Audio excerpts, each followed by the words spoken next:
ቸል ማለት የሌለብን ምንድነው ሲባል የመጀመሪያው ቸል ማለት የሌለብን ደዌያችን። ሰው ኃጢአትን ሲሰራ ከእግዚአብሔር እጅ ላይ ሆኖ ከእግዚአብሔር ዓይን ፊት ለፊት ሆኖ ይሰራል። ኃጢአት ከማብዛታችን የተነሳ ኃጢአትን እየመራረጥን ብቻ ማክበድ እንጀምራለን። ዋናው ይሄ ነው እንጂ ቀላል ነው፣ ዋናው ይሄ ነው እንላለን ማለት ነው። ቅዱስ ዮሐንስ አፈወርቅ ግን ምንድነው? ገሃነም የማያወርድ ኃጢአት ካለ ንገረኝና የኃጢአት ቀላል ነው ብዬ እነግርሃለሁ። መደብደብ አይደለም፣ መቀማት አይደለም፣ መስረቅ አይደለም፣ ማሰደድ አይደለም፣ መጥላት አይደለም፣ ቂም መያዝ አይደለም፣ መሳደብ አይደለም፣ ወንድምን ማሳዘን፣ ማበሳጨት፣ እንዲቆጣ ምክንያት መሆን እንኳን በገሃነም ያስፈርዳል። እንዲህ የሚያስፈርድ ከሆነ ምንድነው ቀላል ኃጢአት ይላል ተግሳጹ ላይ ሲናገር። ምንድነው ቀላል ኃጢአት? ቁጣ የተፈጠረው አራት ነገሮች ልንቆጣ ነው። አንደኛ ራሳችን ልንቆጣ፣ ሁለተኛ ሕፃናትን ልንቆጣ፣ ሶስተኛ መናፍቃን ልንቆጣ፣ አራተኛ አጋንንትን ልንቆጣ ነው። እነዚህ ልንቆጣ ነው ቁጣ የተሰጠን። በማንም ላይ ልንቆጣ አልተፈቀደም። መድኃኔዓለም ስንት ቃል አደራ ብሎን አናስታውሰው። ሰው ያኖረብንን አንድ ክፉ ቃል ግን ሺህ ዓመት አንረሳው። ይሄ ነው ችግራችን ማለት ነው። በኦርቶዶክሳዊ ተዋሕዶ ቤተክርስቲያን አሁን ባለው ትውልድ ውስጥ ቸል እየተባለ ያለ ቂምና ቁጣ ነው። የሞቱ ዝንቦች የተቀመመውን ሽቱ ያገሙታል። ሰሎሞን እንደተናገረ የሞቱ ዝንቦች፣ ቂም ልባችን ውስጥ ሙቶ ያለ ዝንብ ነው። ከዚያ የተቀመመው ሽቱ ደግሞ የምንጸልየው ጸሎት፣ የምንጾመው ጾም ነው። ቅዳሴ ስናስቀድስ በቅዳሴ ጊዜ እንደው በእውነት ከሚነበቡ ንባባት ስንሰማው ስለ ራሳችን ማሰብ ያለብን። አብ ወልድ መንፈስ ቅዱስ ያነጽሁ ሲባል እኔ መቼ ነው የምነጻ ማለት የለብንም? አለብን እኮ። አብ ወልድ መንፈስ ቅዱስ ያነጻሉ ሥላሴ፣ እኔ የምነጻ መቼ ነው? አብ ወልድ መንፈስ ቅዱስ ያጸርዩ፣ እኔ የምጠራ መቼ ነው? አብ ወልድ መንፈስ ቅዱስ ይቀድሱ፣ እኔ የምቀደስ መቼ ነው አንልም? ንባብ ብቻ ሆኖ የሚቀር ሰዎች ቸልተኛ መሆን የለባቸውም። ለመፈወስ ከስጋቸውም ለመዳን ከኃጢአታቸውም ለመዳን እንደገና ደግሞ ምንድነው ከምንፍቅናም ለመዳን ሰዎች ቸልተኛ መሆን የለባቸውም። ቸልተኛ ሰዎች ፈውስ አያገኙም። እንዲያውም እግዚአብሔር ከሚጠላው ነገር ዋናው ቸልተኛ ሰው ነው። ቸልተኛ ሰው በእግዚአብሔር ዘንድ የተጠላ ነው። ትንቢተ ኤርምያስ ምዕራፍ 48 ቁጥር 10 ላይ የእግዚአብሔርን አገልግሎት የእግዚአብሔርን ሥራ በቸልታ የሚያደርግ ሰው የተረገመ ይሁን ይላል። የእግዚአብሔርን ሥራ የእግዚአብሔርን አገልግሎት በቸልታ የሚያደርግ ሰው የተረገመ ይሁን ይላል። ስለዚህ እግዚአብሔርን ቃሉን ከመስማት ወይም ሌላ ነገር አይደለም እያገለገለ ግን አገልግሎቱን የሚፈጽመው ግን በቸልተኝነት ከሆነ ይሄ ሰው በዚያ በሚያገለግለው አገልግሎት በራሱ የተረገመ ይሆንበታል ማለት ነው። ሰው ሊጸልይ ይችላል፣ ሊሰብክ ይችላል፣ ሊተረጉም ይችላል፣ ሊያስተምር ይችላል፣ ሊቀድስ ሊያስቀድስ፣ ማይሌት ሊቆም፣ ቅኔ ሊዘርፍ፣ ሌላ ብዙ ነገር ሊሰግድ፣ ባህር ገብቶ ሊጸልይ ይችላል። ያንን የሚያደርገው ግን በቸልተኝነት ከሆነ በራሱ እሱ ራሱ ርግማን ይሆነዋል ማለት ነው። ስለዚህ አንዱ የተረገመ የሚያሰኘው ከእግዚአብሔር የሚለየው አዳምን እንዳስረገመው የሚያስረግመን አንዱ ቸልተኛ መሆን ነው እና እግዚአብሔር ስለ ቸልተኝነት በጣም ብዙ ነው ያስተማረ ማለት ነው። እንግዲህ በመጽሐፍ ቅዱስ ሰው ብዙ ጊዜ ቸል ተብሎ እንዳይቀጣ ብዙ ተናግሯል እግዚአብሔር አይደል? አሁን ሰው ቤት ሰርተህ ስታበቃ በኦሪት ዘዳግም ላይ የተጻፈ ነው። ምዕራፍ 22 ላይ ብዙ ዝርዝሩ ያስቀምጠዋል። ቤት ሰርተህ ስታበቃ በቤትህ ዙሪያ የቀረውን እንጨት ሳትከረክመው ብትቀርና የገዛ መሬቴ ነው ብለህ በዚያ ሲያልፉ ሰዎች በዚያ እንጨት ጋሬጣ ቢግጣቸው በዚያ እግዚአብሔር ደሙን ካንተ እጅ ይፈልጋል ይላል። በገዛ ጓሮ እኮ ነው። በገዛ ጓሮ በገዛ ቤቱን ስትሰራ በትክክል መከርከም አለብህ። የገዛ ቤቴ ነው ብለህ እዚያ ላይ በተውከው እንጨት ሰው ተግጦ አይኑ ቢወጣ እግዚአብሔር ደሙን ከእጅ ይፈልጋል ይላል። ስለዚህ በቸልታው ምክንያት ሰው ይቀጣል። በዚህ ማለት የባልንጀራ በሬ ጠፍቶ ሳትመልሰው ብትቀር እግዚአብሔር በዚያ ደሙን ይፈልጋል። የሰውየውን ሀብት አጥፍተሃል ነው። እኔ ምን አገባኝ ማለት አትችልም። የባልንጀራ በሬ የሰው አዝመራ እየበላ ባታስወጣው እግዚአብሔርን በዚህ ይቆጣል ብሎ ይናገራል ማለት ነው። ስለዚህ በዝርክርክነትና በቸልተኝነት መኖር ከድህነት ያወጣል ማለት ነው። ጸጋ እግዚአብሔር የታስተት ጸጋሁ ለእግዚአብሔር ዘህዱር በላዕሌከ በአንተ አድሮ የሚኖረውን ጸጋ እግዚአብሔር አታቃል ብሎታል ቅዱስ ጳውሎስ ለጢሞቴዎስ ሲነግረው ነው። ብዙ ጊዜ ሁላችንም እኛ ላይ የነበረውን ጸጋና ሀብተ እግዚአብሔር የምናደንቀው ከኛ ተነስቶ በሌላ ሰው ላይ ስናየው ነው። እኛ ላይ ሳለ ግን እግዚአብሔር የሰጠን ጸጋ አይገባንም። ምን ውስጥ እንዳለን ሁሉ አንረዳም። ሳለ ቀሊል ነው የሚባለው ለዚያ ነው ማለት ነው። የሀገራችን ገበሬ እኮ ከሌላው ሀገር ሊቅ ይበልጣል። በእጅ የያዙት ወርቅ ከመዳብ ቁጥር ነው። ሲያጣው ነው ሰው የሚያደንቀው ማለት ነው። ሲያጣው ያደንቀዋል። ለሔዋን ገነት ውስጥ ለአዳም ገነት ውስጥ የነበሩ እጽዋት ቀላል ነበሩ። ኋላ ግን መገኛቸው 5500 ዘመን አድክመው በሬ ቢታረድ ወይፈን ክች አልተከፈተችም። የበግ መስዋዕት ቢቀርብ የወይፈን መስዋዕት ቢቀርብ አባቶቻችን ቢሰግዱ አዳም ራሱ ደሙን አፍሶ አጥንቱን ጨምሮ አጢሶ ለእግዚአብሔር ቢያቀርብ እንኳን ገነትን መክፈት አልተቻለም። እንደ ዋዛ ያጣነው ነገር በብዙ ድካም እንኳን መመለስ አይችልም። አምላክ ብቻ መስዋዕት ሲሆን ነው ይሄ የተመለሰው ማለት ነው። በክርስቶስ በመድኃኒታችን በኢየሱስ ክርስቶስ ብቻ። እንደውም ተመልከቱ ትንቢተ ኢሳይያስ ላይ ነቢዩ ኢሳይያስ ኤዶም የሚወጣ የሚመካ አንድ ሰው ነበረ፣ ልብሱም ቀይ ነበር ይለዋልና ልብሱ ቀይ ወይን እንደሚረግጥ ሰው በሀገራቸው ወይን ሲረግጡ ወይኑ እየተፈነጠቀ ልብሳቸው ይነካቸውና ልብሱ ቀይ ይሆናልና ለወይን እንደሚጨምቅ ሰው ልብሱ ቀይ የሆነ ከኤዶም የሚወጣ አንድ የሚመካ ሰው አየሁ እና ያንን ሰው ልብስህ ለምን ቀላ ብዬ ጠየቅኩት ይላል ኢሳይያስ። ልብስህ ለምን ቀላ ብዬ ጠየቅኩት፣ እሱም ምን አለኝ ይላል ባሶራን የለበሰ አየሁት ይላል። ባሶራን የለበሰ ባሶራ ምን እንደሆነ እናየዋለን በኋላ። ባሶራ የለበሰ ልብሱ ቀይ የሆነ አየሁ። ለምን ቀላ ስለው እስራኤልን የሚዋጅና የሚቤዥ እንደሌለ ባየሁ ጊዜ እኔ ልብሴ እንዲቀይ ይሆን አለኝ ይላል። ያ ብእሲ መካ የተባለ ኢየሱስ ክርስቶስ ነው። ብእሲ መካ የሚባል ምዕመናንን በጌትነቱ በኃይሉ ዘስልጣኑ ዲበ መትከፍቱ በጌትነቱ አድኖ በሰውነቱ ዋጅቶ በዲያብሎስ ላይ የሚመካ ዝንቱ ውእቱ ኢየሱስ ክርስቶስ ዘተሰቅለ ዘቦቱ ጸጋማይ የማና የኮነ ወታይታይ ከመዘላይ ላይ ወዳሃራይ ከመዘቀዳማይ ብሎ በዲያብሎስ ላይ የሚመካበት ባሶራ ማለት ስጋ ነው። ስጋን የለበሰ እርሱ ነው። ለምን ቀላ ማለት ደምህን ያፈሰስክ ምን ሆነ ነው ብለው ሌላ ሰውን የሚያድን እንደሌለ ስላወቅኩ እኔ ደሜን አፈሰስኩ።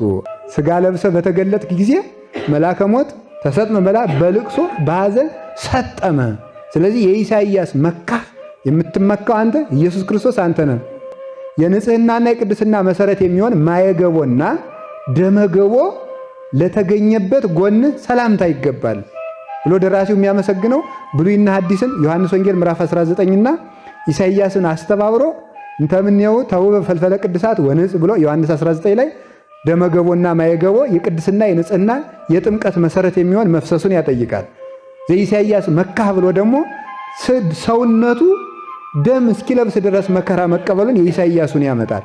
ስለዚህ እንደዋዛ የታጣ ነገር የአምላክ ስጋ ዋጋ የአምላክ ደም ፈሶበት አምላክ ዋጋ ተደርጎ ተከፍሎበት የተገኘ ሆነ እና ቸልታ፣ ሁሉን ነገር ቸል ማለት የተሰጡትን መክሊት የቆሙበትን ቦታ የተሰጡትን አደራ ቸል ማለት እግዚአብሔርም መጨረሻ ላይ ቸል ይላል።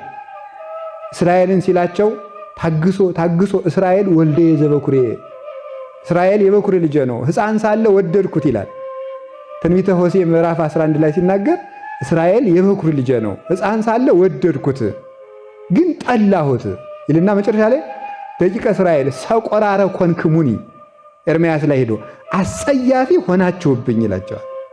አስጸያፊ ሆናችሁብኝ ነፍሴ እናንተን ተጸየፈቻችሁ ይላቸዋል። ሰለቸው እግዚአብሔር ማለት ነው። የነሱን ኃጢአት ማየት እግዚአብሔር ምን ያህል ንጹህ እንደሆነና ምን ያህል እንደሚታገስ ለማወቅ አሮንን ወደ ቤተ መቅደስ ሲገባ ምንድን ነው ያለው? እኔ ዓይኔ ኃጢአትን አይታ አትታገስምና ወንድም አሮን ሰው ከሰውነቱ ላይ ኃጢአት ስለማይጠፋበት በኃጢአት ያለበት ሰውነቱን አይቼ እንዳልቀስፈው ወደ ቤተ መቅደስ ሲገባ አካሉ እንዳይገለጥ ይጠንቀቅ ብለህ ንገረው ነው ያለው።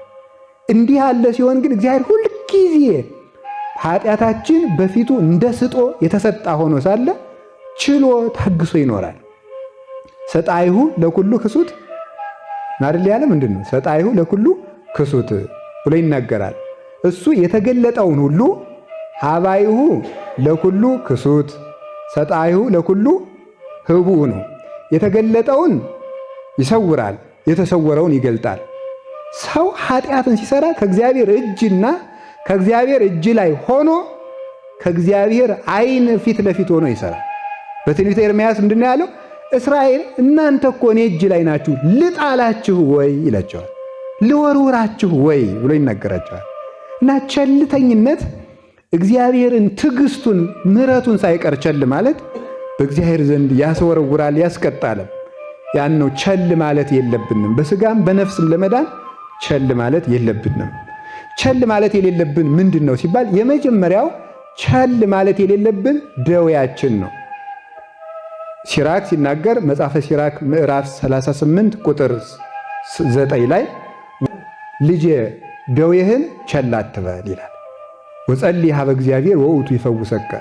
እግዚአብሔር እሱ አንተ እሱን ብትጸልይ ውቱ ይፈውሰከ፣ እሱ ያድንሃል፣ ስራይን ይሰጣል፣ ይቅርታን ይሰጣል።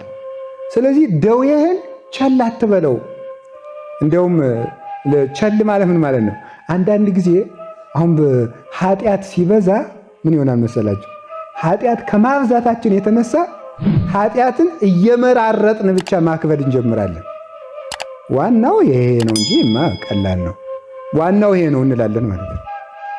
ቅዱስ ዮሐንስ አፈወርቅ ግን ምንድነው? ገሃነም የማያወርድ ኃጢአት ካለ ንገረኝና የኃጢአት ቀላል ነው ብዬ እነግርሃለሁ ይላል። የትኛው ነው? ጓደኛን መደብደብ ብቻ አይደለም ኃጢአት። ወንድሙን የሚሰድበው የሚደበድበው አይደለም፣ የሚያሳዝነው እንኳን በገሃነም ይፈረድበታል። የሚያሳዝነው እንኳን ተብሎ ነው የተጻፈ።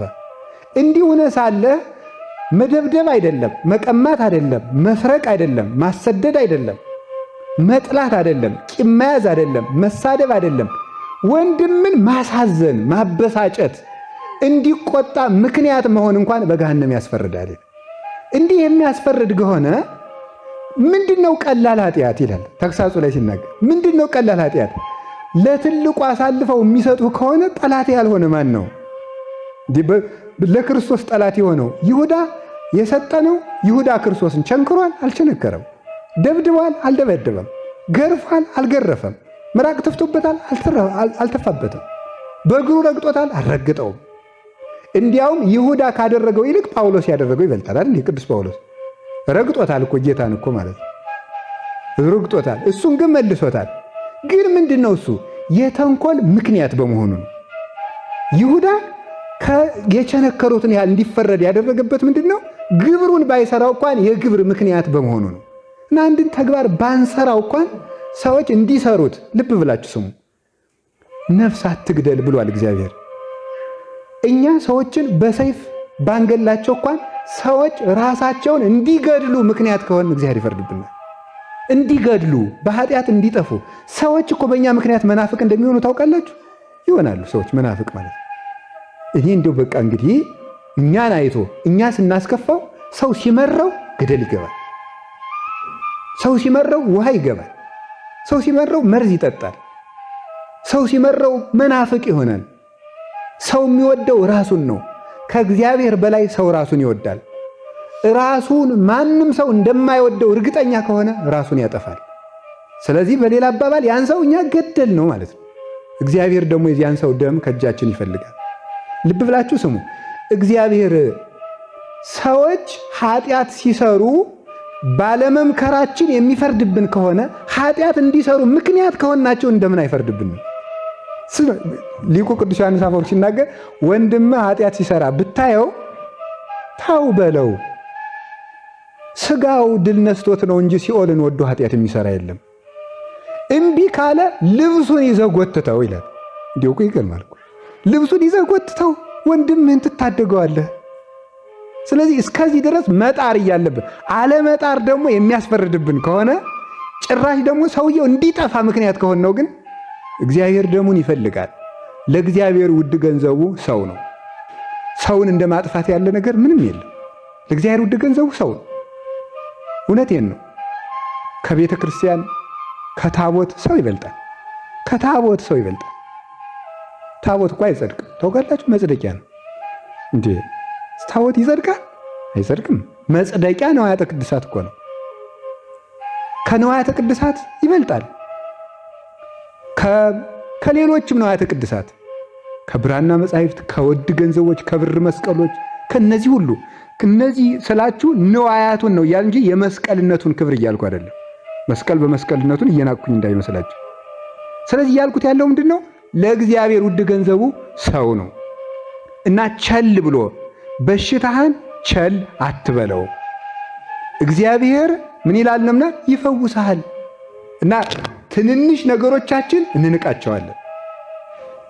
አላችሁ የላችሁም? ልብ ብላችሁ ስሙ። አሁን እየተያዝንበት የብዙዎቻችን የልማድ ኃጢአት ሊሆን ይችላል፣ ሌላም ኃጢአት እንደ ዋዛ የጀመርናቸው ናቸው። ቸል ብለን የጀመርናቸው ማለት ናቸው። ጸሎት ቸል ያስብለናል። ቤተ ክርስቲያን መሄድን ቸል ያስብለናል። በተለይ ጸሎት ላይ እንዴት ቸል እንደሚያስብለን ተመልከቱ። ይሄ ራስን ከኃጢአት ለመጠበቅ ዋናው መንገድ ንቁነት ይባላል። ባለ ቴዎሎጂዎቹ ዋችፉልነስ ይሉታል። ንቁ ማለት ነው፣ ትጉህ መሆን ነው። ትጉህ ልቡና ማለት ነቅቶ ራስን መጠበቅ ማለት ነው። በወደቅንበት ኃጢአት መልሶ ሊጥለን ሲል መጀመሪያ ወደሚጥልበት ነገር ሊወስደን ሲል የሚያመጣቸውን ጥቃቅን መቅድሞች ማስተዋል። ታቀብ እምንውሳት ከመ ኢትደቅ በአብያት ማር ይስሐቅ የሚለው ይሄ ነው። በታላላቆቹ እንዳትወድቅ አስቀድመ ከጥቃቅኑ ተጠንቀቅ ያለው ለዚህ ነው። ከጥቃቅኑ ከተጠነቀቅ ከታላቁ ትድናለህ ማለት ነው። ስለዚህ በሽታህን ቸል አትበለው። ብዙዎቻችን ቀላል ይመስለናል። አሁን ብዙዎቻችን ቁጣችን ያውሬ ነው። የተኩላ ጠባይ ማለት ነው። በቃ ዝም ብሎ በቅልስልስነት የተሸፈነ ተኩላነት ያሳዝናል እኮ። እንደ ቁጣ ያለ ጋኔን የለም። ደግሞ እግዚአብሔር ቅዱስ ዮሐንስ አፈወርቅ ኤፌሶንን ሲተረጉም ኤፌሶን ምዕራፍ 4 ሲተረጉም ተሞ የተአብሱ የሚለው ወዘእንበለ ይርብ ፀሐይ አቁርሩ መዓተክሙ የቅዱስ ዳዊትን ወስዶ ነው የተናገረው። ታቆጡ ግን አትበድሉ ብሏል። እና ስለ ቁጣ ሲናገር ቁጣ የተፈጠረው አራት ነገሮች ልንቆጣ ነው። አንደኛ ራሳችንን ልንቆጣ፣ ሁለተኛ ሕፃናትን ልንቆጣ፣ ሶስተኛ መናፍቃንን ልንቆጣ፣ አራተኛ አጋንንትን ልንቆጣ። እነዚህ ልንቆጣ ነው ቁጣ የተሰጠን። በማንም ላይ ልንቆጣ አልተፈቀደልን።